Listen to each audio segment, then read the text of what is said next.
जय श्री कृष्णा भाइयों और बहनों, आपकी अपनी चैनल पूजा अर्चना सरोज गोयल में मैं आपका बहुत बहुत स्वागत करती हूँ। दोस्तों, अभी अति पुण्यदायी माघ का महीना चल रहा है। हमारे हिंदू वेदों, पुराणों और उपनिषदों में माघ के महीने को बहुत ही फलकारी माना गया है।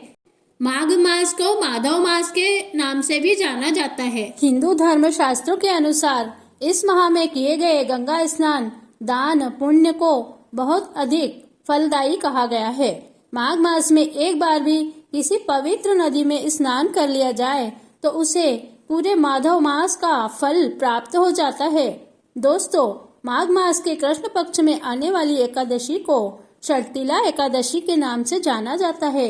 माघ मास का अति पुण्यदायी एकादशी के दिन जो मनुष्य तिल का 6 तरह से उपयोग करता है उसे समस्त माघ मास के व्रत और दान पुण्य का फल प्राप्त हो जाता है और उसके सभी पाप नष्ट हो जाते हैं। शर्तिला के 6 उपयोगों का एक वीडियो मैंने अपलोड कर दिया है, उसे देखकर तिल का 6 तरह से उपयोग करके पुण्य प्राप्त करिए। हिंदू धर्म शास्त्रों में एकादशी का विशेष महत्व बताया गया है। माघ मास की शर्तिला एकादशी का बड़ा ही महत्व बताया गया है।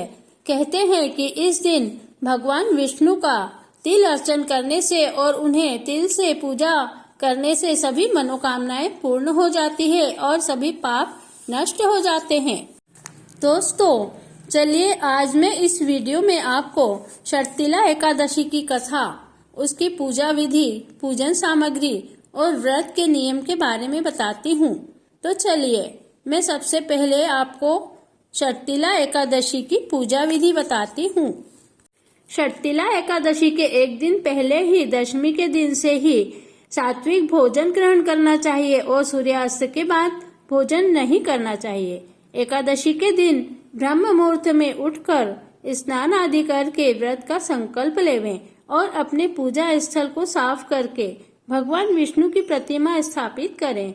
अगर लड्डू गोपाल जी हैं तो उनकी पूजा करें।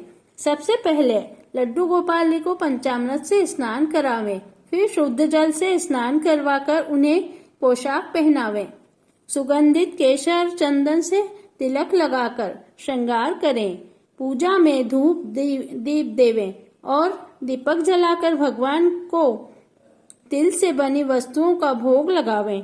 पीले फल फूल अर्पित करें और फिर आरती करें। दोस्तों, शर्तिला एकादशी का व्रत दशमी से ही शुरू कर देवें। दशमी के दिन सात्विक भोजन करें और सूर्यास्त के बाद भोजन नहीं करें। दूसरे दिन एकादशी के दिन ब्रह्म मुहूर्त में उठकर तिल का उपटन बनाकर लगावें और नहाने के जल में तिल्ली और गंगाजल डालकर स्नान करें। उसके बाद स्वच्छ कपड़े पहने और भगवान का मंदिर साफ करके भगवान विष्णु की प्रतिमा स्थापित करें। अगर आपके यहाँ पर लड्डू भगवान का विग्रह है तो लड्डू गोपाल जी की भी पूजा करें। उन्हें पंचामृत से स्नान करावें। शुद्ध जल से स्नान करा के उन्हें सुंदर पोशाक पहनावें। उसके बाद उन्हें सुगंधित केसर और चंदन का तिलक लगाकर उनका बढ़िया श्रृंगार करें। और इस दिन खासकर भगवान के भोग में तिल से बनी वस्तुओं का भोग लगाना चाहिए और उन्हें पीले पुष्प अर्पित करें। उसके बाद धूप दीप दिखाएं। उसके बाद अपने हाथ में जल और तिल लेकर भगवान के आगे 11 के व्रत का संकल्प लेवें और उस संकल्प को भगवान के आगे छोड़कर भगवान से प्रार्थना करें कि हे भगवान, हमारे शर्तिला एकादशी के व्रत को आप सफल बनाना। शर्तिला एकादशी के दिन हवन करने का बहुत अधिक महत्व बताया गया है। इसमें तिल के 6 उपयोगों में एक उपयोग तिल से हवन करने का भी बताया गया है। अतः शर्तिला एकादशी के दिन तिल की शाकल्या बनाकर अवश्य हवन करना चाहिए। द्वादशी के दिन ब्रह्म मुहूर्त में उठकर भगवान श्री लड्डू भगवान जी और विष्णु जी की पूजा करें और उसके बाद पारणा करें और किसी श्रेष्ठ ब्राह्मण को भोजन करावें और उचित दान दक्षिणा देकर व्रत का संकल्प करना चाहिए। इस तरह अपने 11 के व्रत को सफल बनाएं।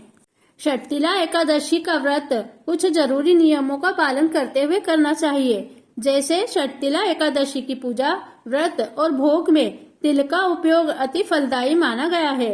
व्रत के नियम दशमी से ही पालन करते हुए सूर्यास्त से पहले सात्विक भोजन करें, तामसिक भोजन का त्याग करें। इस दिन चावल का सेवन नहीं करना चाहिए और भूखों को भोजन करवाएं और गरीबों को दान दक्षिणा दें। श्रद्धा अनुसार शाल, कम्बल और भोजन गरीबों को देना चाहिए। इस दिन तिल का दान विशेष महत्व रखता है। तिल से बनी मिठाइयों का दान करें, जैसे तिल के लड्डू, गजक, तिलकुट्टा, तिल पापड़। इनमें से कोई भी वस्तु का दान अवश्य करें। एकादशी का व्रत करके कभी भी झूठ नहीं बोलना चाहिए, दूसरों की निंदा नहीं करना चाहिए और किसी का दिल नहीं दुखाना चाहिए। एकादशी का व्रत करके दिन भर ओम नमो भगवते वासुदेवाय का जाप करना चाहिए और इस दिन विष्णु सहस्त्र नाम का पाठ अवश्य करना चाहिए। इस तरह पूरे दिन भगवान का भजन मन ही मन करते हुए अपना पूरा दिन व्यतीत करना चाहिए। शंख, चक्र, गदा, पद्मधारी भगवान श्री विष्णु को प्रणाम करके स्तुति करना चाहिए और भगवान से प्रार्थना करना चाहिए कि हे भगवान, हमारी यह छोटी सी पूजा स्वीकार करें और हमारे 11 के व्रत को सफल बनाएं। उसके पश्चात किसी ब्राह्मण को जल से भरा कुंभ और किसी पात्र में काले तिल भरकर तिल का पात्र भी दान करना चाहिए। इस प्रकार जो मनुष्य जितने तिल दान करता है वह उतने ही सहस्त्र वर्षों तक स्वर्ग में निवास करता है। दोस्तों, अब मैं आपको भविष्य उत्तर पुराण में वर्णित षटतिला एकादशी की कथा सुनाती हूँ। देवऋषि नारद जी ने कहा, हे भगवान, आपको मैं नमस्कार करता हूँ। इस षटतिला एकादशी के व्रत करने से क्या पुण्य होता है, सो मुझे विस्तार से सुनाइए। श्री कृष्ण जी ने कहा कि हे नारद, मैं तुम्हारे सम्मुख आंखों देखी घटना का वर्णन सुनाता हूँ, तुम ध्यान पूर्वक सुनो। प्राचीन काल में मृत्यु लोक में एक ब्राह्मणी सदैव व्रत किया करती थी। वह ब्राह्मणी अत्यंत बुद्धिमान थी। एक बार वह लगातार 1 माह तक व्रत करती रही, जिसके कारण उसकी देह अत्यंत दुर्बल हो गई। इतना करने पर भी उस ब्राह्मणी ने कभी किसी देवता तथा ब्राह्मण को अन्न का दान अथवा धन का दान नहीं किया। यह दान नहीं करने के कारण उसकी तृप्ति नहीं हो सकेगी। यह विचार करके मैं खुद उस ब्राह्मणी के यहाँ अन्नदान लेने के लिए गया। तब उस ब्राह्मणी ने मेरे आने का कारण पूछा। मैंने निसंकोच उत्तर देते हुए कहा, मुझे अन्न की भिक्षा चाहिए, मुझे कुछ अन्न दे दो। मेरे इस प्रकार कहने पर उस ब्राह्मणी ने क्रोधित होकर माटी का एक ढेला उठाकर मुझे दे दिया। तब मैं उस माटी के ढेले को लेकर ही स्वर्ग वापस चला आया। कुछ काल के उपरांत वह ब्राह्मणी भी अपने शरीर को त्याग कर स्वर्गलोक में निवास करने को आई। हे नारद, तब उस ब्राह्मणी को माटी का ढेला देने के कारण एक सुंदर घर मिला। उस ब्राह्मणी ने जब अपने उस घर को अन्य वस्तुओं से शून्य देखा तो वह दौड़कर मेरे पास आई और बोली, हे भगवान, मैंने अनेकों व्रत आदि करके आपकी अत्यंत पूजा की है, फिर भी मेरा घर सभी वस्तुओं से शून्य क्यों है? सो इसका क्या कारण है? तब मैंने उस ब्राह्मणी से कहा, पहले तुम अपने घर को जाओ और द्वार तब खोलना जब वहाँ देव स्त्रियां आए। उनसे तुम षटतिला एकादशी के व्रत की कथा सुन लेना। भगवान के वचन मानकर वह ब्राह्मणी अपने घर को चली आई। जब देव स्त्रियां वहां पर द्वार खुलवाने को आई तो उस ब्राह्मणी ने कहा, यदि आप द्वार खुलवाने को आई हैं तो पहले आप मुझे षटतिला एकादशी के व्रत का महात्म्य सुनाइए। तब उन देव स्त्रियों में से एक ने उसे षटतिला एकादशी का महात्म्य सुनाया। जब उस ब्राह्मणी ने अपने घर का द्वार खोला तब उन देव स्त्रियों ने उस ब्राह्मणी को सब स्त्रियों से अलग पाया। फिर उस ब्राह्मणी ने भी षटतिला एकादशी का व्रत किया, जिसके प्रभाव से उसका घर भी धन धान्य, सोना चांदी आदि से परिपूर्ण हो गया। अतः मनुष्य को चाहिए कि मूर्खता को त्याग कर षटतिला एकादशी का व्रत शास्त्रों के विधि विधान के अनुसार अवश्य करे।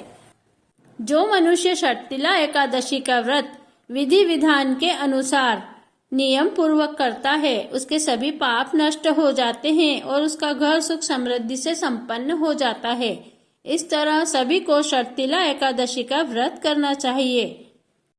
दोस्तों, कैसी लगी आपको मेरी यह जानकारी? अगर आपको मेरा वीडियो पसंद आया है तो ज़रूर से मेरे चैनल को सब्सक्राइब कीजिएगा। प्रत्येक एकादशी की जानकारी और कथा सुनने के लिए। अगर आपने हमारे चैनल को अभी तक सब्सक्राइब नहीं किया है तो ज़रूर सब्सक्राइब कीजिए। धन्यवाद।